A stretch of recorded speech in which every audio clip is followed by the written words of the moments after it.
Alléluia.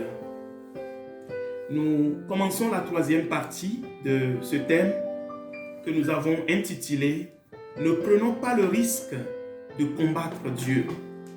Ne prenons pas le risque de combattre Dieu. Jésus a dit à Saul, « Il te sera dur de regimber contre les aiguillons ». Nous ne pouvons pas lutter contre Dieu.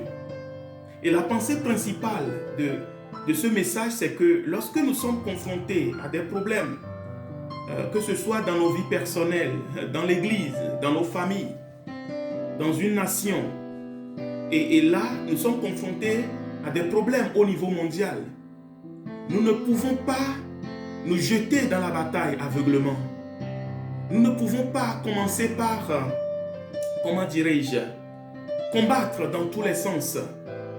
Nous risquons d'avoir des problèmes. Nous risquons de nous tromper de route. J'entends certains dire que le Covid-19, mais c'est Satan qui attaque le monde. D'autres sont en train de dire non. C'est un jugement de Dieu. C'est Dieu qui est en train de juger avec beaucoup de révélations. Chacun y va de son côté. Mais personne ne prend le temps de chercher la face de l'Éternel. La Bible dit chercher l'Éternel pendant qu'il se trouve.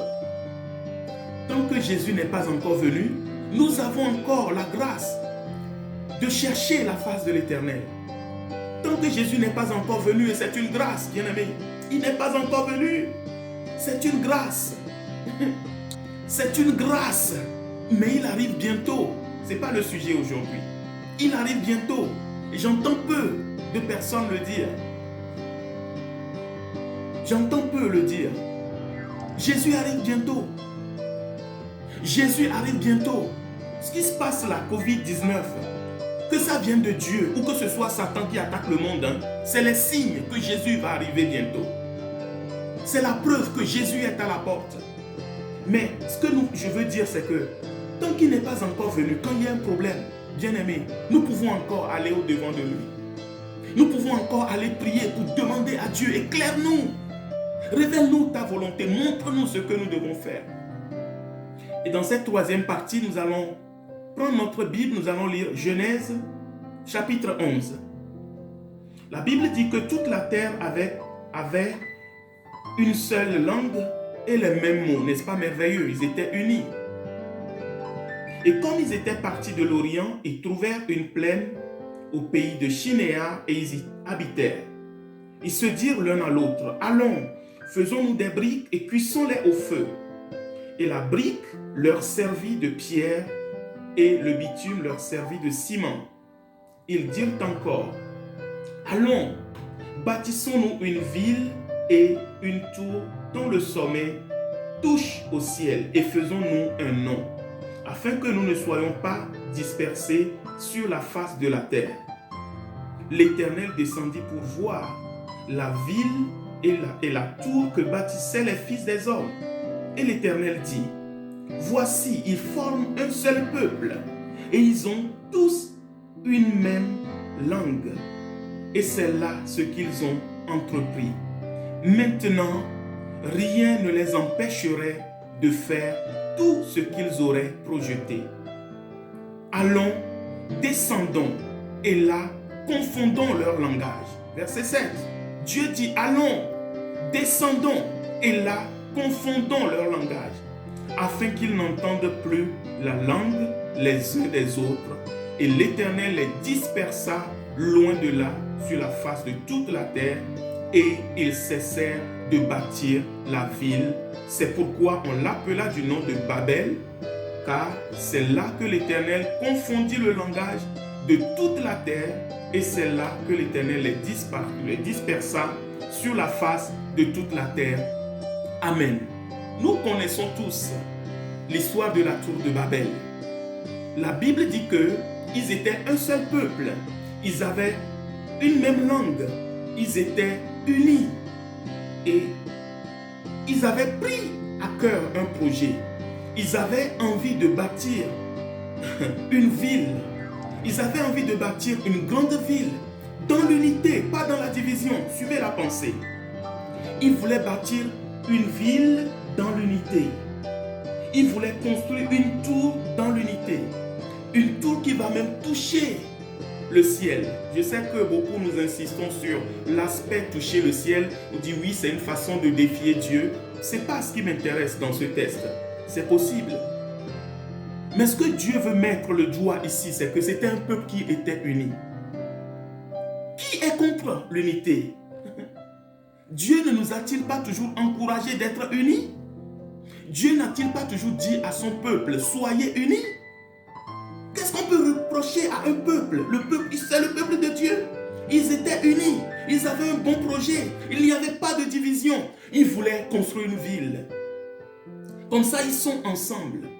Mais le problème, c'est que leur projet et leur unité va à l'encontre du plan parfait de Dieu.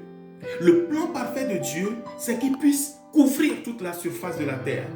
Le plan parfait de Dieu, c'est qu'il puisse se répandre sur toute la surface de la terre, comme nous le sommes aujourd'hui.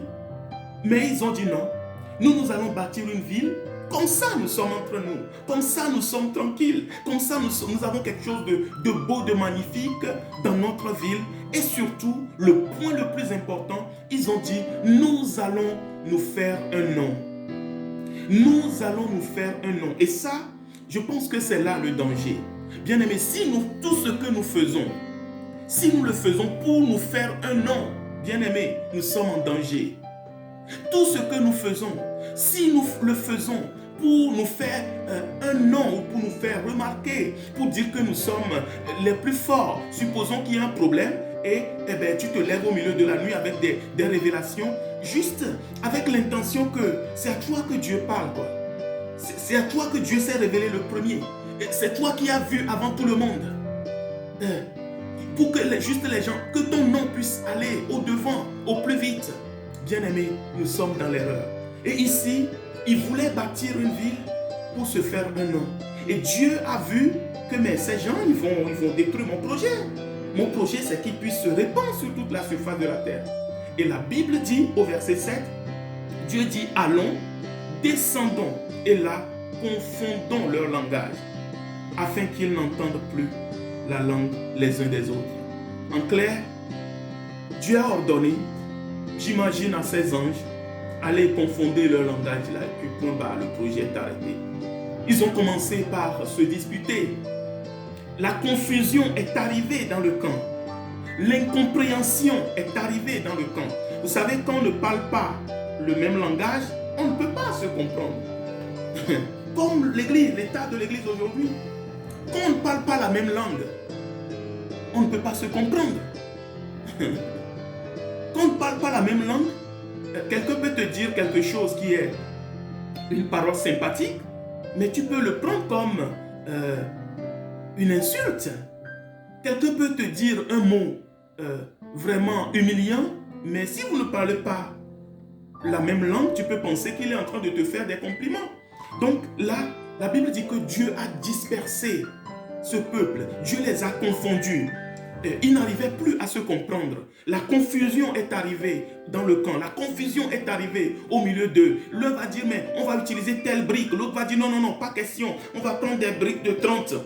L'autre dit, non, il vaut mieux des briques de 20. L'autre va dire, non, non, non, il vaut mieux des ciments de couleur ocre. L'autre va dire, non, non, non, moi je veux des ciments de couleur noire. La confusion est arrivée. Les gens qui au début se comprenaient, qui voulaient bâtir quelque chose ensemble, eh bien la confusion est arrivée.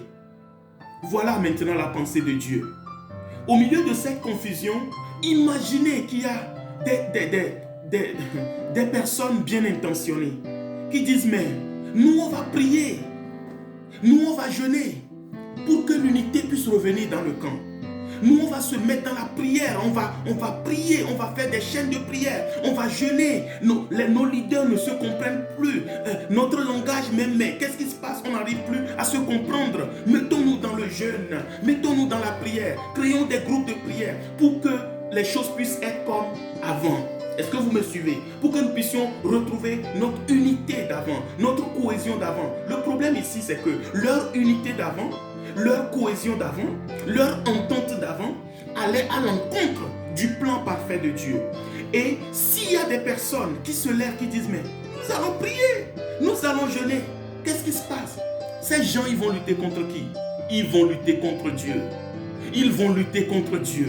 Parce que derrière cette incompréhension, derrière ce problème humainement apparent, ce problème d'incompréhension, personne ne veut de l'incompréhension.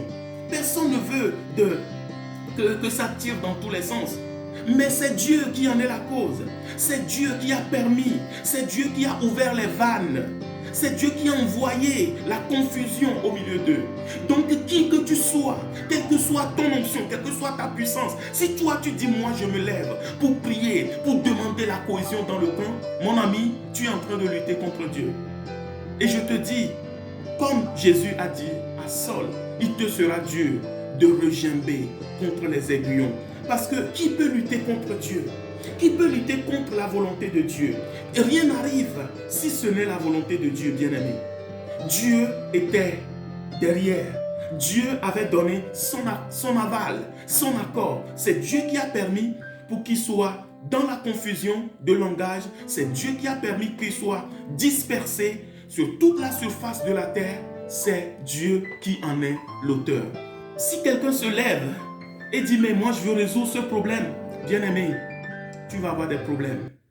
Toi-même, tu vas te retrouver dans des ennuis. Et ce n'est pas des petits ennuis, bien-aimés. On ne peut pas lutter contre Dieu. Nous devons chercher la volonté de Dieu. Alors quand ce problème est arrivé, s'il y avait des personnes sensées, ils allaient prier pour dire, Seigneur, qu'est-ce qui se passe? Que veux-tu nous enseigner? Qu'est-ce que tu veux nous dire au travers de cette épreuve à laquelle nous faisons face? Et là, Dieu va parler à son peuple. Amen. Ne prenons pas le risque de lutter contre Dieu. Il y a des problèmes qui sont plus compliqués que d'autres. Il y a des problèmes qui sont plus complexes. Nous devons chercher la volonté de Dieu. Et cela, c'est dans la prière. Cela, c'est dans la prière. Comme Josué l'a fait, c'est dans la prière. Nous devons nous poser devant le Seigneur pour dire, Seigneur, cette situation qui arrive, comme celle que le monde traverse aujourd'hui, nos églises sont fermées. Nos églises sont fermées. Nous ne pouvons pas nous jeter dans la bataille n'importe comment. Prenons le temps de prier.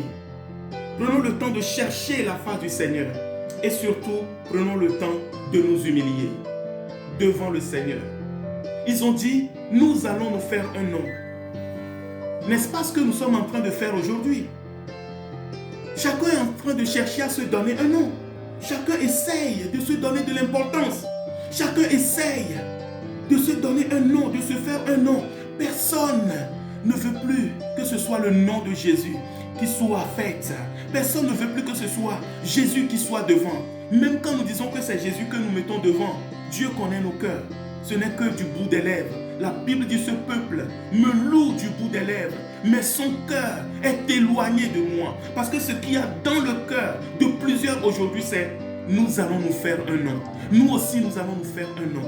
Et chaque fois que nous voulons nous faire un nom, bien aimé, nous sommes dans le trouble. C'est le temps de nous humilier. C'est le temps de nous repentir. Si nous voulons vraiment, vraiment, vraiment que Dieu nous sauve. L'Église doit passer par la repentance. Et ça, je peux le dire et j'insiste. L'Église doit passer par la repentance. Si nous ne nous humilions pas, si nous ne prenons pas le temps de nous humilier chacun de son côté, nous n'avons pas besoin de téléphoner à Pierre, Paul, Jacques pour dire, oh, mettons-nous d'accord. Non. Si nous avons l'Esprit de Dieu, nous devons être capables de nous humilier. Nous ne pouvons pas comme ça commencer par multiplier les paroles. Humilions-nous, bien-aimés. Allons devant du Seigneur et prions, bien-aimés, pour demander la grâce de Dieu. Parce que ce qui se prépare, bien-aimés, c'est dur. Ça va être dur. Ça va être très, très, très dur. Que le Seigneur nous fasse grâce. Souvenez-vous, bien-aimés, du peuple d'Israël contre la petite ville de Haï. Une petite nation. À cause de l'absence de l'humiliation, ils sont allés de défaite en défaite. C'est parce que le Seigneur veut pour nous, bien-aimés. Que le Seigneur touche notre cœur. Au nom de Jésus. Amen.